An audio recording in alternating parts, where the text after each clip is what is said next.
ఇంత ఆలస్యమైంది? బస్ దొరకలేదమ్మా. ఎవడేవాడు? ఎవడా కొరాడు? మాట్లాడవే. ఇటువంటి పనులు చేస్తే నేను సహించాలని తెలుసుకోరా. నువ్వు ఇంతకు తెగించావంటే ఊరుకోవయ్యా, ఊరుకో. ఇది చిన్నపిల్ల. గౌతమి, నాన్న సంగతి తెలిసిండు కూడా నువ్వు ఇలాంటి పని ఎందుకు చేశావమ్మా? క్షమించండి నాన్న. చదువు పూర్తయ్యే వరకు చెప్పకూడదు అనుకున్నానే కానీ మిమ్మల్ని మోసం చేయాలని కాదు. ఆ అబ్బాయి పేరు రఘు, ఇండస్ట్రియలిస్ట్ బుచ్చిబాబు గారు అబ్బాయి. అతను నాతో పాటే మెడిసిన్ చదువుతున్నాడు. మేమిద్దరం ప్రేమించుకున్నాం. పెళ్ళంటూ చేసుకుంటే అతన్నే చేసుకుంటాను. చూశారా మాస్టారు? చూశావా నీ కూతురు ఎంతకు తెగించిందో? తన పెళ్లి తనే నిర్ణయించుకుంది. రామ్మోహన్ రావు, ఇదేదో పెద్ద అపరాధంగా నువ్వు భావించు. కాలం మారిపోయింది. మన పిల్లలు వాళ్ళ బ్రతుకులు వాళ్లే నిర్ణయించుకునే రోజులు ఇవి. నువ్వేం బాధపడకు. మన ఇద్దరం వెళ్ళి ఆ బుచ్చిబాబు ఎవరో తెలుసుకుని ఆయనతోనే స్వయంగా ఈ విషయం మాట్లాడదాం. నువ్వా పైకి వచ్చావు? మెట్లెక్కి జోకు లేకు. నువ్వు రావడం ఎవరు చూడలేదా? వచ్చేటప్పుడు నేను ఎవరిని చూడలేదు. నన్నెవరైనా చూసారేమో నాకు తెలియదు. ఆల్ రైట్, వెళ్ళు సైరామ్, వెళ్ళు వెళ్ళు. చెప్తుంటేనే కదా. నేను వెళ్ళను. మళ్ళీ ఎప్పుడు ఇలా రా. మా నాన్న చూస్తే గొడవైపోతుంది. తొందరగా వెళ్ళు.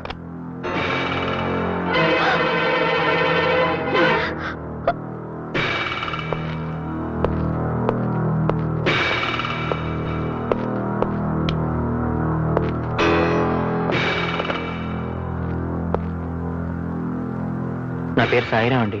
ఎస్, నేను మీ అమ్మాయి ప్రేమించుకున్నాం. నో, మీతో చెప్పి మీ ఇద్దరం పెళ్లి చేసుకోవాలనుకుంటున్నాం అండి.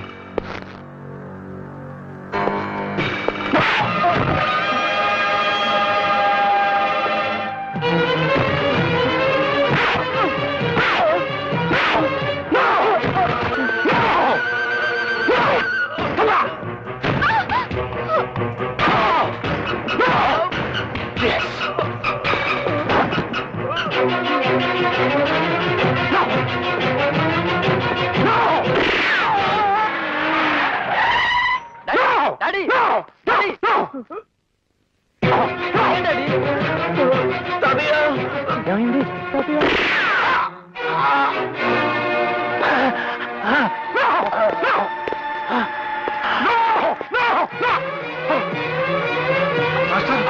మాస్టర్, ఏమిటి ఏమిటి అన్యాయం? ఆయన ఎవరో నాకు తెలీదు. ఆయన్ని చంపడం నా ఉద్దేశం కాదు. నా కూతుర్ని పనిలో వేసుకున్న కుర్రాన్ని. ఈ కుర్రాడు ఎవరో కాదు, మా మాస్టర్ మనవడం. నేను నీతో పెళ్లి విషయం మాట్లాడడానికి ఈ పెద్ద మనిషిని తీసుకొస్తే ఈయన చంపుతావా? ఆయన ఇంకా చావలేదు కదయ్యా. హాస్పిటల్ పడండి. ఆ విషయం నువ్వు చెప్పక్కర్లేదు. నేను ఈయన హాస్పిటల్లో చేర్పిస్తాను. నిన్ను పోలీసులకు అప్పచెప్తాను. నాతో పెట్టుకోకండి. నా కొడుకుతో నీ కూతురు పెళ్లి జరగాలి. అది గుర్తుపెట్టుకో. ఏం జరిగిందన్నా? ఆ వివరాలు సాయిరాం చెప్తాడు. వెంటనే అతని దగ్గర స్టేట్మెంట్ తీసుకుని బుచ్చిబాబుని అరెస్ట్ చేయి. అలాగే. సాయిరాం సార్, బుచ్చిబాబు గారు అమ్మాయి నేను. అదంతా నాకు తెలుసు. బుచ్చిబాబు మీద కంప్లైంట్ ఇస్తే ఏం ప్రయోజనం ఉండదు సరి కదా. నీ ప్రాణాలకే ముప్పు. అదొక యాక్సిడెంట్ అని రాసిస్తాను. నువ్వు కూడా అలాగే స్టేట్మెంట్ ఇవ్వు. శబాష్. కంచె చేను మేస్తున్నాను విన్నాను. ఇప్పుడు కళ్ళారా చూస్తున్నాను.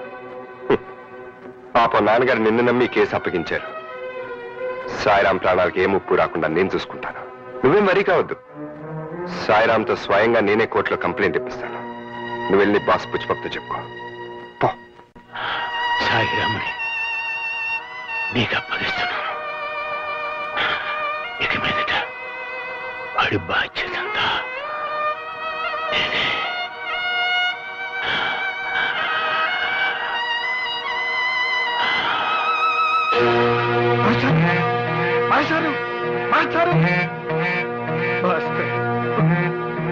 నో, కోర్టులో కంప్లైంట్ ఇస్తే మాత్రం నాకు వ్యతిరేకంగా ఎవరు సాక్ష్యం చెప్తాడు? మా నాన్నగారు ఉన్నారుగా, ఆయన లేపేద్దాం. బుచ్చిబాబు గారు. సారీ. రైట్. ఆయన నోరు తెరవకుండా ఉండే పద్ధతి ఏదైనా ఇంకోటి ఉంటే ఆలోచించు. మా అమ్మగారు నోరు తెరిపించిన.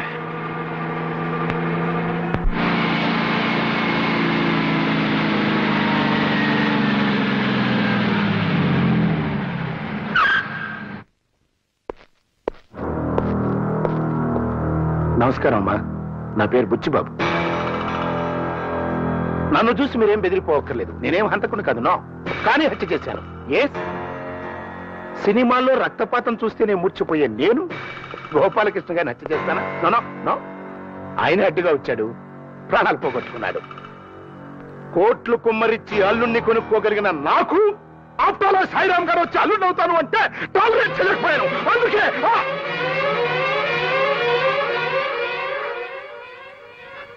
సారీ, నాకు కొంచెం ఎమోషన్ ఎక్కువ. ఆల్ రైట్, జరిగింది ఏదో జరిగిపోయింది. మనుషులు ముఖ్యం కానీ డబ్బు ముఖ్యం కాదమ్మా. పిల్లలకు నచ్చిన వాళ్ళతో పెళ్లిళ్ళు చేస్తే వాళ్ళు హాయిగా కాపురం చేసుకుంటారు, చేసేద్దాం అనుకున్నాను. బట్ కథ అడ్డం జరిగింది. సాయిరామ్ నా మీద పోలీస్ కంప్లైంట్ ఇచ్చాడు. నేను హత్య చేశానని, ఆ హత్యకు సాక్ష్యం బావగారేనని. అంటే మీ ఆయన గారు. ఎవరు? కోడల పిల్ల. రామ్మా రా. మహామహాలక్ష్మిలా ఉంది. చూడమ్మా, మీ అమ్మాయి మా ఇంటి కోడలయ్యే బాధ్యత నీ మీద ఉంది. అంతేకాదు, నువ్వు తలుచుకుంటే సాయిరామ్తో నా కూతురు పెళ్లి కూడా జరుగుతుంది. అలా జరగలేదనుకో, నా కొడుకుతో పెళ్లి జరగలేదని నీ కూతురు ఆత్మహత్య చేసుకుంటుంది. బట్ ఆ చావుకి నాకు ఎటువంటి సంబంధం లేదు.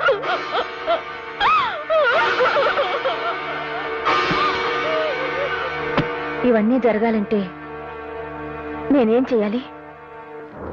జస్టిస్ రామ్మోహన్ రావు గారితో అబద్ధం చెప్పించాలి. నేను హత్య చేయటం చూడలేదు అని మీ ఆయన ఒక్క అబద్ధం చెప్తే చాలు, 2 జంటలు ఏకమవుతాయి. ప్లీజ్ నన్ను హంతకుని చేయకండి, బియ్యం కుండి చేసుకోండి. ఓకే?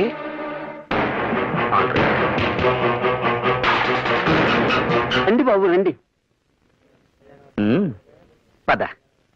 అయ్య బాబోయ్, అయ్య బాబోయ్, మా వాడు కొత్త వాళ్ళని చూస్తే సిగ్గుపడుతుంటాడండి. తెలిసిపోద్దామన్నయ్య, నేనున్నాగా. సరేండి, కూర్చోండి బాబు. నన్ను కూర్చునే ఉన్నది బాబాయ్, కూర్చోమంటారండి? మా వాడు కూర్చోవడం నించోవడం, నించోవడాన్ని కూర్చోవడం అంటుంటాడండి. ఏం పర్లేదు, నించోరా. అన్నయ్య నువ్వు కూడా నించో.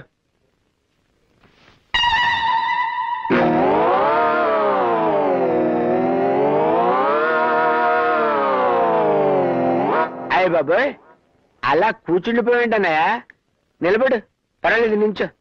ఇదేం రివర్స్ అండి బాబు? అన్నయ్య అంటాడేమిటండి? మావాడు మావయ్యని అన్నయ్య, అన్నయ్యని మావయ్య అంటుంటాడండి.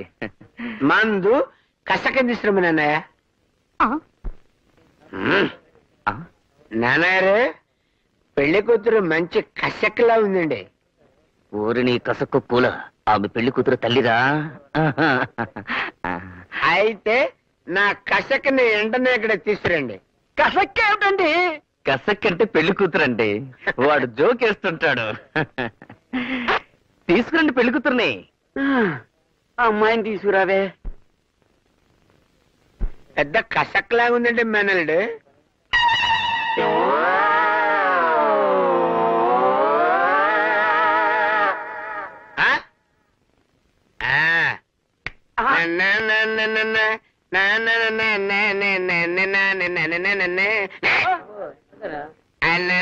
అయ్య బాబోయ్, ఎంత తెల్ల, ఎంత బనం, ఎంత బాగున్నావే నారాయణమ్మ, నువ్వు ఎంత బాగున్నావే.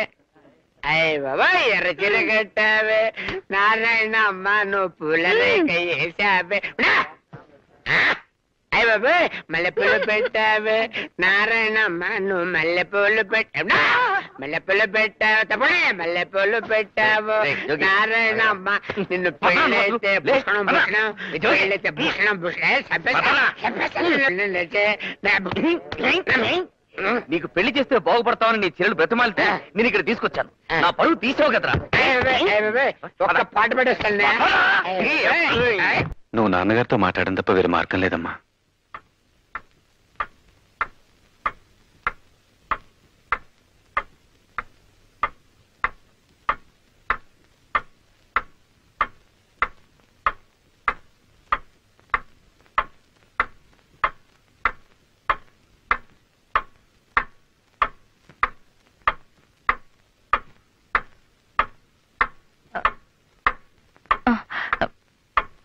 ఏమండి,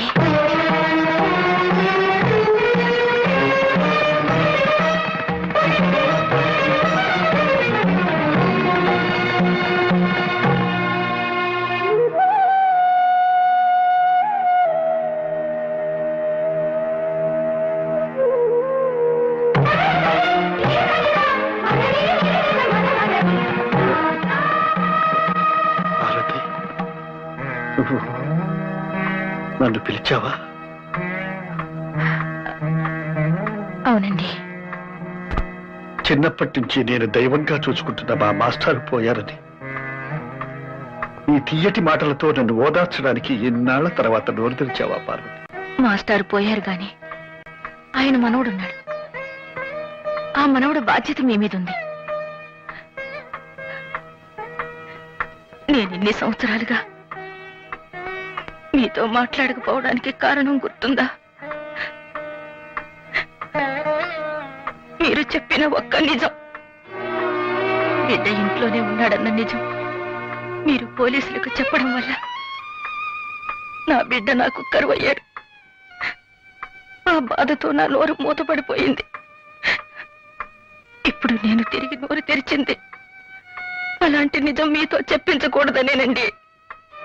అంటే నాన్న, మీరు లేని సమయంలో బుచ్చిబాబు వచ్చి అమ్మను బెదిరించి వెళ్ళాడట.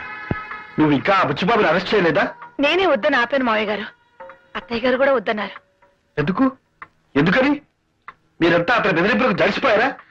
అతను బెదిరించలేదండి, బేరం పెట్టాడు.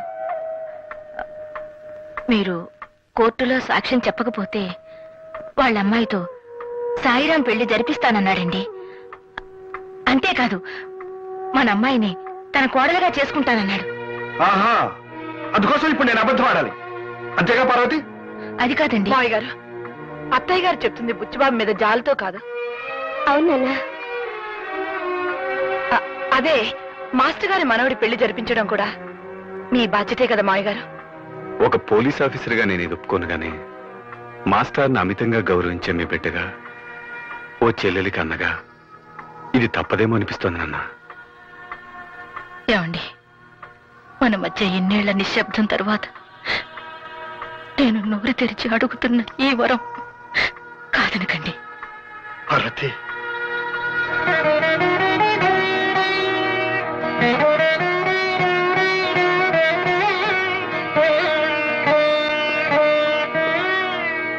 దేవుని మీద ప్రమాణం చేసి అంతా నిజమే చెబుతాను, అబద్ధం చెప్పను.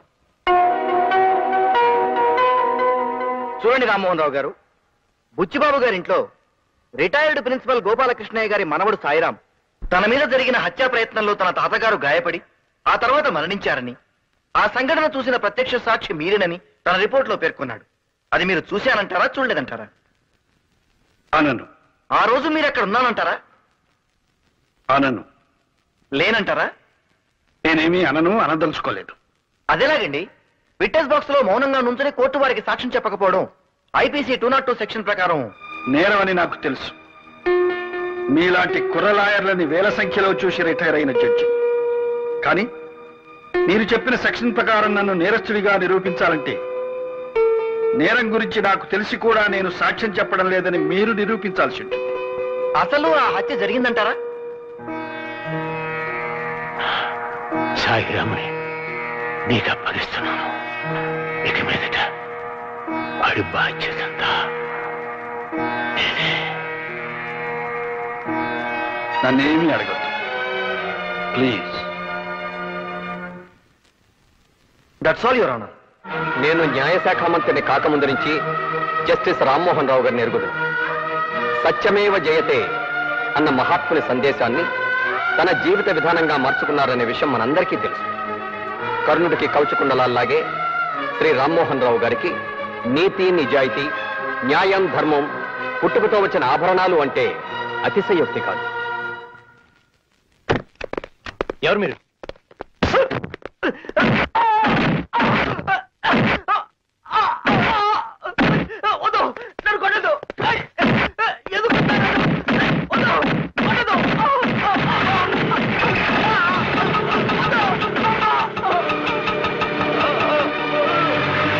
సాయిరాం, సాయిరాం, సాయిరాం, నీకేవో దెబ్బలు తగిలాయట. ఏం జరిగింది? మళ్ళీ నన్ను చంపించడానికి ఆ బుచ్చిబాబు మనుషులు పంపాడు. బుచ్చిబాబా? అదేమిటి? తన కూతురు నీకిచ్చి పెళ్లి చేస్తానడుగా. పెళ్లి చేద్దాం అనుకున్నాడు, నన్ను ఎందుకు చంపాలని చూస్తాడు? పెళ్లి చేస్తాడనేగా. నేను కోర్టులో జరిగింది చెప్పకుండా అదంతా మీరు సాక్ష్యం చెప్పకుండా ఉండాలని ఆడిన నాటకం. ఇంత నాటకం ఆడాడా? నన్ను ఇలా మోసం చేశాడా? సరే, వాడి సంగతి తేలుస్తాను. ఊరుకోనన్నా. No no no no, I'm sorry. All right, నేను నీ ప్రేమను అర్థం చేసుకోలేకపోయాను. I'm a fool. బట్ నీకేం కావాలంటే చేశాను కదమ్మా. సాయిరామన్ తీసుకురమ్మంటే నేను ఎక్కడి నుంచి తీసుకురాని చెప్పు. అతన్ని మర్చిపో. అతని టైం అయిపోయింది, అతను వెళ్ళిపోయాడు. మర్చిపోమ్మా. నో నో నో నో, నువ్వెంత బాధపడితే మాత్రం పోయింది సాయి బాబు. సాయిరాముని అల్లుడిగా చేసుకుంటాను నాతో చెప్పి అతన్ని చంపాలని చూస్తావా? అదృష్టవశాత్తు అతను బ్రతుకున్నాడు కాబట్టి సరిపోయింది. అంకుల్, సాయిరాం బ్రతికి ఉన్నాడా? ఎక్కడున్నాడు అంకుల్? చెప్పండి అంకుల్, ప్లీజ్ చెప్పండి అంకుల్, ఎక్కడున్నాడు? ఒకవేళ వాడి బతుకున్నా నేను మళ్ళీ వాడిని చెప్పేస్తాను. నువ్వు మాత్రం వాడిని చూడటానికి వెళ్ళలేదు. బయలుదేరు. అక్కడ చూస్తా నిలబడతానట్రా. బుచ్చిబాబు, నువ్వేం చేస్తున్నావు? నువ్వు చేస్తున్న పని చాలా అన్యాయం. నాకు తెలుసు, అవసరానికి కట్ట చేస్తుంటాను. సాయిరామ్కి స్వాతినిచ్చి పెళ్లి చేస్తానావా లేదా? అలానే నేను అనలేదే. అనలేదా? ఎస్ అన్నాను. అంటే అంత పెద్ద జడ్జివి కోర్టులో బోనెక్కి దేవుడి మీద ప్రమాణం చేసి చూసింది చూడలేదు అని నువ్వు బొంకలేదు. అప్రాలు ఒక సాదాసీదా మనిషిని నేను అన్నది అనలేదు అని బొంకలేనా? సాయిరాం పెళ్లి కాదు, నా కొడుకుతో నీ కూతురు పెళ్లి కూడా జరగదు. కోట్లకు పడగెత్తిన ఈ బుచ్చిబాబుతో వియ్యమందటం అప్రాలు కాదు. Please go. బుచ్చిబాబు, ఇప్పుడు నా కూతురు పెళ్లి నాకు ముఖ్యం కాదు. సాయిరాంతో నీ కూతురు పెళ్లి నాకు ముఖ్యం. వాళ్ళిద్దరి పెళ్లి చేస్తారు. అరవద్దు.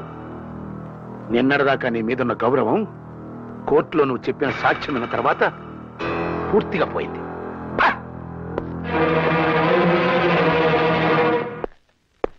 నమస్కారం సార్, కూర్చోండి. అయ్యగారి కోసం అండి? కాదు సార్, గోపాలకృష్ణ గారికి శ్రీ ఓపెన. మీరు మరేమీ అనుకోకపోతే ఒక మాట చెప్తాను. ఈ కేసు రీఓపెన్ చేయించడం గురించి మర్చిపోండి సార్. ఎందుకంటే ఏసీపీ గారే గోపాలకృష్ణ గారిది యాక్సిడెంటల్ డెత్ అని ఈ కేసు క్లోజ్ చేశారు. పోస్ట్ మార్టం రిపోర్ట్ లో కూడా అలాగే మేనేజ్ చేశాం.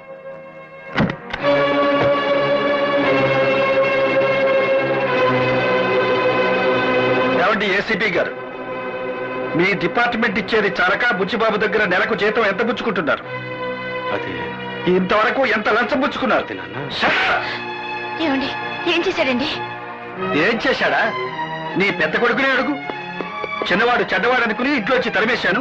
ఇరుగారు బుద్ధిమంతుడు అనుకుని నా నెత్తెక్కించుకున్నాను. చిచి, ఏం జరిగిందండి? నీ కొడుకు బండారం అంతా బయటపడింది.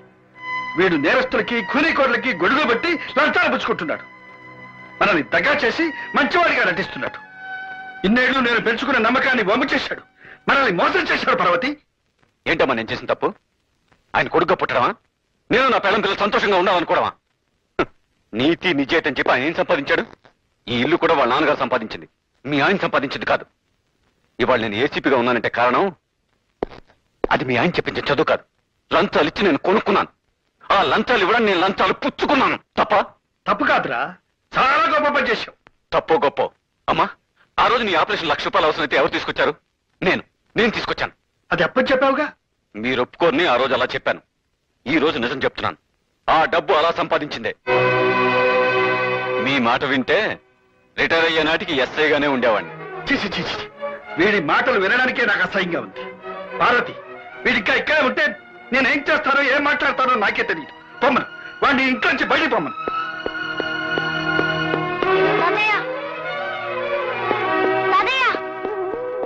కళ్యాణి, అమ్మ కళ్యాణి, ఏమిటమ్మా ఇదంతా? ఏమిటని అడుగుతారే?